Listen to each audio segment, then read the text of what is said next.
Hello! Magandang gabi sa inyong lahat. Ayan, tinulang manok muna ang ulam namin ngayon. Nagisa ako ng bawang, sibuyas, luya. Tapos, ginisa ko muna yung manok.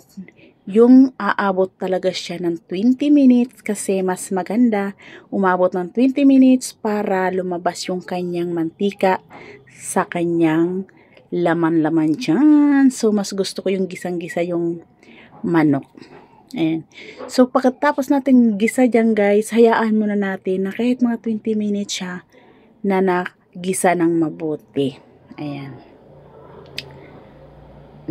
Ayan na. Tapos, mag-a-add tayo dyan guys ng paminta. Ayan. Naglagay na ako ng paminta guys. At saka, hahaluin natin. Ayan. So, pagkatapos halo yan guys, maya-mayang konti, maglalagay ulit tayo ng tubig. Ayan. So, pakukuluan pa natin ng konti yan, guys. Ayan. So, konti na lang kanyang sabaw sa paggisa. Ayan.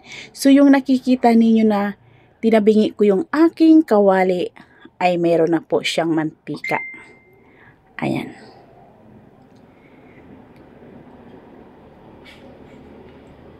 Pagkatapos maglagay na tayo ng tubig. Ayan. So, pagkatapos natin maglagay ng tubig, ay mahilig sila sa sabaw talaga. Kaya dinamihan ko na ng sabaw ng manok, guys. Kasi mahilig sila sa sinabawang manok. Ayan, guys. So, hayaan muna natin, guys, yan na kumulo. Yan. Pakukuluin muna natin, guys. Ayan, bago tayo maglagay dyan ng mga sangkap sa ating tinulang manok. Ayan na guys, waiting lang mga ilang minuto, kulo na po siya. Ayan, ayan na, nagkulo na. So, i-add natin guys ang sayote. Ayan, ayan na aking sayote. Siyempre, mas masarap pag may kompleto sa gulay, no? Diba? Ayan. Hayaan muna natin na kumulo ng konti bago natin ilagay ang ating gulay. So, next kulong-kulo na yan. Ayan na ang aking fresh the farm na gulay. Ayan. So, dahon ng sili po yan guys na galing sa aking garden. Siyempre, nag-add din tayo ng chicken cubes. Ayan. Pangpalasa din yan guys. Next, maglalagay din tayo ng kunting bitchin dyan mamaya. Ayan. Naglagay na rin ako ng aking malunggay. O, diba? Mas masarap yung kompletong sangkap. So, mas masarap kung mayroon pa talagang lemongrass kaso wala akong tanlad. Ayan.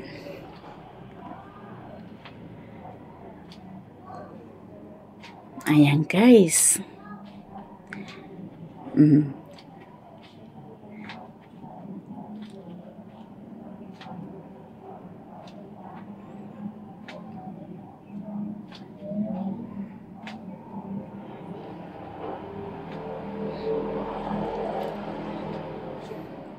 Ayan, lagay na rin tayo ng konting bitchin lang guys, na pangpalasa talaga siya, para mas lalong sumarap. Ayan.